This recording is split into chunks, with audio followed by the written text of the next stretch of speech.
सो बच्चों इस टॉपिक को एंड करते हैं विद अ मैच। अब ये मैच किस किस के बीच में खेला जा रहा है? एक साइड है हमारे रुबिस्को एक टीम में और दूसरी साइड है हमारे पेप्केज।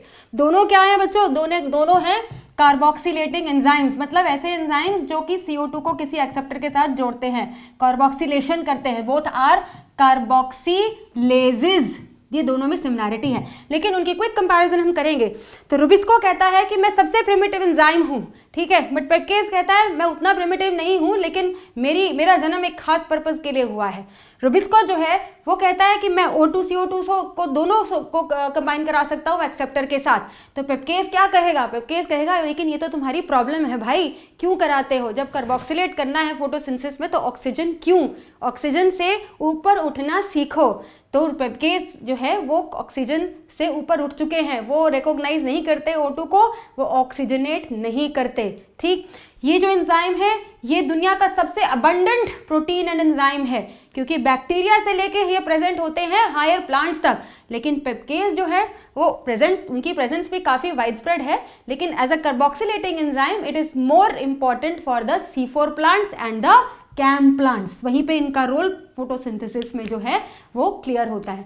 ये एलोस्टेरिक एंजाइम नहीं है, वो एलोस्टेरिक एंजाइम है। तो बच्चों बताइए कौन जीता दोनों में से? मैं कहूँगी इसमें जीतने और हारने की कोई बात नहीं है, दोनों का अपना अपना रोल है। आप जानते हैं कि Rubisco in spite of its flaw, चाहे उसमें थोड़ा डिफेक्ट है वो एक अलग बात है, लेकिन still it happens to be the most important carboxylase in the world.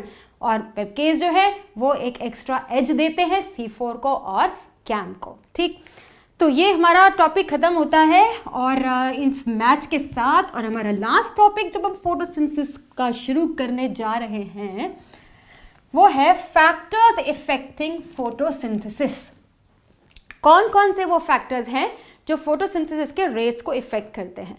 ना बच्चों यू नो दैट कोई भी प्रोसेस होगा अगर उसके ऊपर बहुत से फैक्टर्स जो है वो हावी है, या कह सकते हैं कि वो बहुत सारे फैक्टर्स पे डिपेंड कर रहा है, तो हर एक फैक्टर का एक रोल होता है उसके रेट को डिटरमिन करने में। ठीक, तो factors affecting the rates of photosynthesis में पहले तो हम ये जान लें कि ये दोनों फैक्टर्स जो हैं वो एक्सटर्नल भी हो सकते हैं और ये फैक्टर्स इंटरनल भी हो सकते हैं, मतलब बाहर के फैक्टर्स और प्लांट के अपने फैक्टर्स। ठीक, तो हम पहले डिस्कशन टेकअप करते हैं एक्सटर्नल फैक्टर्स की, राइट।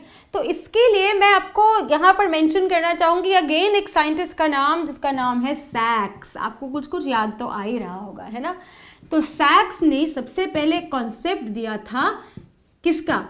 3 कार्डाइनल पॉइंट्स का। ये क्या होता है 3 कार्डाइनल पॉइंट्स?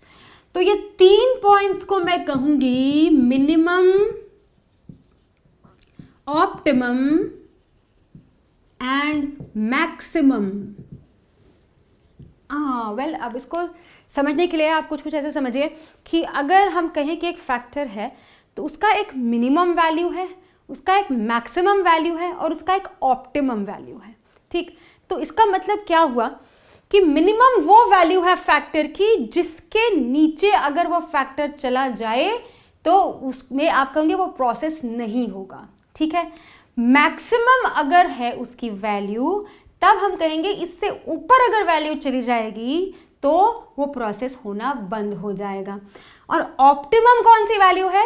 ऑप्टिमम वैल्यू फैक्टर की वो है जिसपे rate of the process will be maximum.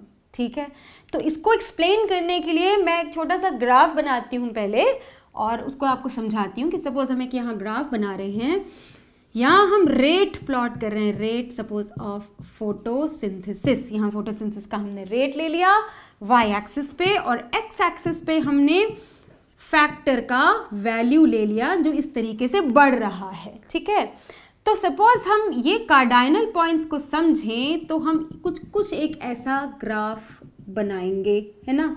तो ये जो ग्राफ बन रहा है ये ऐसा क्यों बन रहा है?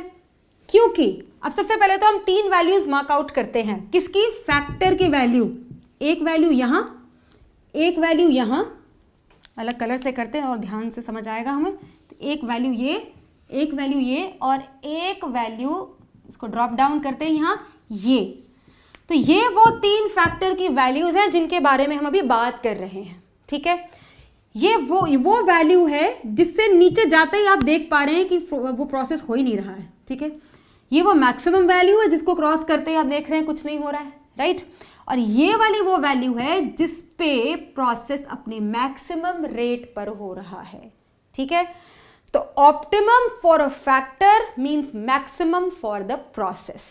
Is that clear? Actually optimum value को अक्सर सैचुरेशन पॉइंट भी कह दिया जाता है किसी फैक्टर की वैल्यू का। क्यों? क्योंकि उसे क्रॉस करने के बाद डिक्लाइन शुरू होगा, राइट। तो अगर मैं आपको कहूं कि जनरली हम जितने फैक्टर्स अगर हम उनके लिए ग्राफ प्लॉट करेंगे तो कुछ कुछ ऐसा ही ग्राफ मिलेगा। हाँ, ये फर्क हो सकता है, एग्जैक्ट शेप कुछ अलग हो सकती है। शेप से मेरा मतलब यहाँ नहीं है कि वो बेल शेप की जगह कुछ और बन जाएगा, कुछ कुछ ऐसा बेल शेप का ही होगा, लेकिन ये हो सकता है कि वो थोड़ा सा ज़्यादा एक्सटेंडेड हो इस फेज में, ये वाला पार्ट थोड़ा ज़्यादा एक्सटेंडेड हो या थोड़ा टेढ़ा मेढ़ा जा रहा हो, है ना। तो ये हो सकता है, लेकिन अल्टीमेटली आप देखेंगे एक पहले राइज होता है प्रोसेस, फिर स्टेबल रहता है कुछ टाइम के लिए। अब कितने टाइम के लिए और कितनी कॉन्सेंट्रेशन तक वो स्टेबल रहता है वो वेरी कर सकता है, प्लांट टू प्लांट भी, कंडीशन टू कंडीशन भी, और उसके बाद उसका डिक्लाइन आता है। तो इसलिए overall shape for any factor will be somewhat like this only. और इसलिए हम ये डिफाइन करते हैं तीनों कार्डिनल पॉइंट्स, कौन कौन से, मिनिमम, ऑप्टिमम एंड मैक्सिमम, ठीक है। अब देखते हैं कि ब्लैकमैन ने जो लॉ दिया था फोटोसिंथेसिस के लिए वो कौन सा था। ब्लैकमैन का नाम तो आप सुन चुके हैं, बताइए जल्दी से याद करके एक सेकंड में, कहाँ नाम सुना था आपने? वो आपने सुना था, he was the first one to suggest that there might be a dark reaction in play, ठीक है। तो उन्होंने एक बड़ा इंपॉर्टेंट कॉन्सेप्ट दिया है फोटोसिंथेसिस में, उसको बोलते हैं Blackman's law of limiting factors. Law of limiting factors, बड़ा शानदार नाम है। और हालांकि ये भी कुछ कुछ वही चीज़ है जो आपने लॉ ऑफ मिनिमम में पढ़ी लिबग का, या फिर जब केमिस्ट्री में एक चीज़ पढ़ते हैं रेट लिमिटिंग स्टेप का कॉन्सेप्ट, कुछ कुछ उससे रिलेटेड ही हम कह सकते हैं, उसका बायोलॉजिकल काउंटर पार्ट है कुछ हद तक, है ना। क्या चीज़ है, इसका क्या मतलब है, लेट्स ट्राई टू अंडरस्टैंड। तो व्हाट इज ट्राइंग टू से कि अगर एक प्रोसेस है, ठीक है, किसी भी प्रोसेस का हम काम स्टडी कर रहे हैं, जैसे इस केस में हमारा प्रोसेस क्या है, फोटोसिंथेसिस है, ठीक है। तो ये हमारा प्रोसेस है। अगर ये प्रोसेस जो है वो नंबर ऑफ फैक्टर्स से एक्स या ए से शुरू कर लेते हैं, A B C D E F, कई सारे फैक्टर्स से ये इफेक्ट हो रहा है, ठीक है। तो इसका जो रेट है, the rate of this process will depend on which out of these factors? Tell me. A, B, C, D, E, F किसके ऊपर डिपेंड करेगा? Rate of photosynthesis. आपके कई तरह के जवाब हो सकते हैं, आप कह सकते हैं हो सकता है किसी एक के ऊपर C के ऊपर डिपेंड करता हो, या हो सकता है कि D के ऊपर डिपेंड करता हो, या फिर आप कह सकते हैं सबके ऊपर डिपेंड करता है। तो हम इसको इस तरह से क्लैरिफाई करेंगे कि इनमें से फोटोसिंथेसिस का rate at when any one point of time, अब ध्यान इस बात पे देना है कि एक पर्टिकुलर टाइम पर इस फोटोसिंथेसिस का रेट डिपेंड करेगा उस फैक्टर पे जो अपनी मिनिमल वैल्यू के सबसे नजदीक है, nearest to its minimal value. इसका क्या मतलब हुआ? अभी आपने जब ग्राफ में मेरे साथ देखा था तो एक मिनिमम वैल्यू देखी थी कि नहीं देखी थी? ये मिनिमम वैल्यू होती है ना। तो इनमें से जो फैक्टर अपनी मिनिमल वैल्यू के सबसे नजदीक होगा वो डिटरमिन करेगा इसका रेट। एक तरीके से वो रेट लिमिटिंग फैक्टर बन जाएगा, ठीक है ना। तो फोटोसिंथेसिस का रेट वो होगा जो उस फैक्टर का होगा जो कि अपनी मिनिमल वैल्यू के सबसे ज़्यादा नज़दीक है। अब इसको कैसे समझें? इसको समझने के लिए हम एक छोटा सा वो करते हैं, एक एग्जाम्पल्स के ज़रिए समझते हैं इसको। आई थिंक बेस्ट रहेगा।